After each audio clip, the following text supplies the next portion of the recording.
Ndewonu ụmụaka mara ihe nnọọ n'igwe mgbasa ozi YouTube m. Ọ ka bụkwa mbụ nwaada Adaeze unu. Hi brilliant kids, welcome back to my channel. Today I remain your presenter on this channel, Adaeze unu. Our topic today is on Igbo alphabet. Isiokwu anyị taa bụ Abịdịị Igbo. Anyị bịa ụbọchị ọzọ aga m egosi ndị bụ ụda ume, ụda mkpị na mgbochi ume. Ọ dị mma, biko ọ bụrụ na ịpịbara aka n'akara subscribe gị, pịa aka na like button, pịa aka na subscribe button, pịkwa aka na mgbịrịmgba the bell button. Ka anyị bido. Akpị akpa. Akpa bụ bag n'asụsụ Bekee. Bata. Bata bụ coming n'asụsụ Bekee.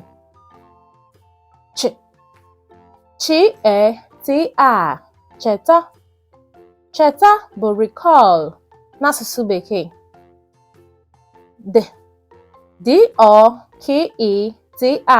Dọkịta.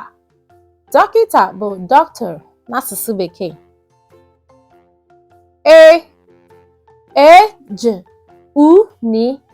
Ejuna.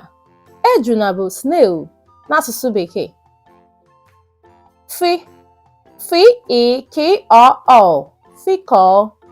Fikọ bụ rumple n'asụsụ Bekee.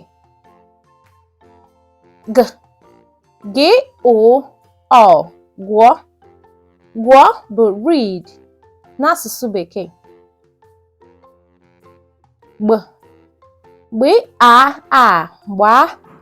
Gbaa bụ run n'asụsụ Bekee.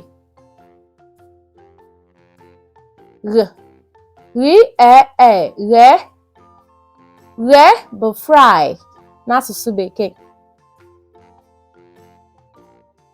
Gwọ bụ heel n'asụsụ Bekee.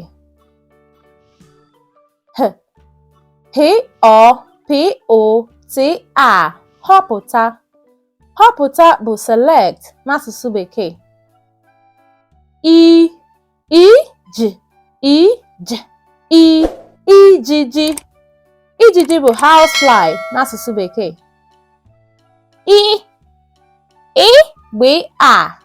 Ịgba.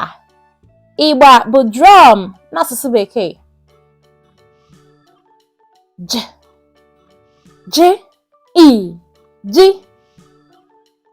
Ji bụ yam n'asụsụ Bekee.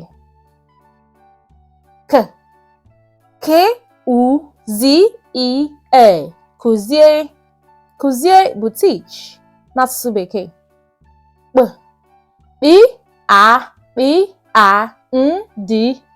Kpakpando. Kpakpando bụ star n'asụsụ Bekee.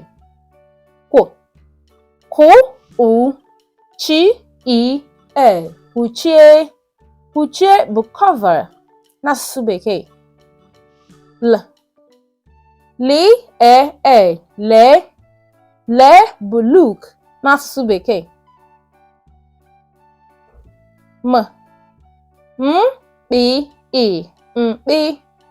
Mkpi bụ he-goat n'asụsụ Bekee.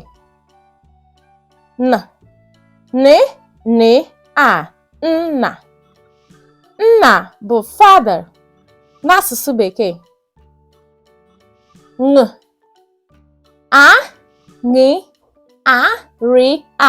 Aṅara. Aṅara bụ garden egg n'asụsụ Bekee.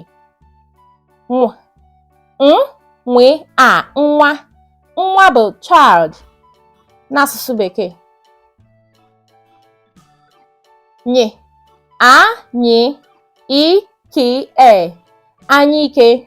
Anyike bụ axe n'asụsụ Bekee.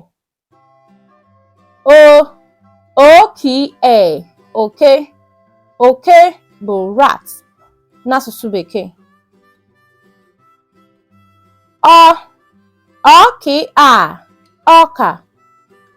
Ọka bụ maize n'asụsụ Bekee.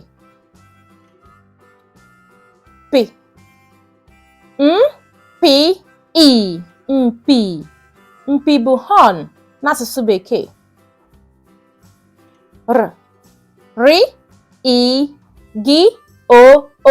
Rigo.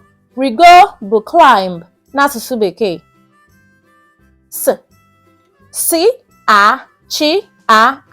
sachaa. Sachaa bụ wash n'asụsụ Bekee. Sh-I-Sh-A ịsha. Ịsha bụ crayfish n'asụsụ Bekee.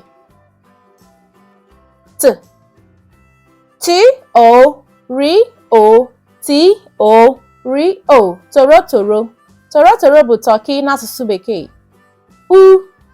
U-G-O ugo. Ugo bụ eagle n'asụsụ Bekee. O-O-Kwe-O ụkwụ. Ụkwụ bụ leg n'asụsụ Bekee. M-V-O mvọ. Mvọ bụ nail n'asụsụ Bekee. W-E-R-E were. Were bụ take n'asụsụ Bekee. Y-O-O yọọ. Yọọ bụ sieve n'asụsụ Bekee. Z-O-O zoo. Zoo bụ hide n'asụsụ Bekee. Ọ bụ ịma ndị be anyị, biko chetakwa na ihe omume ndị a niile si na Abịadịọrọmma Igbo Language Academy wee na-abịara gị. Gbaa mbọ hụ na ị sonyere anyị n'ihe mmụta asụsụ Igbo a.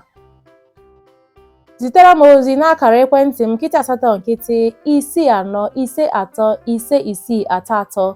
Chat on WhatsApp for your enrollment on 08064535633. Thank you. Share this video to your loved ones and let them know what we are doing. Thank you for watching.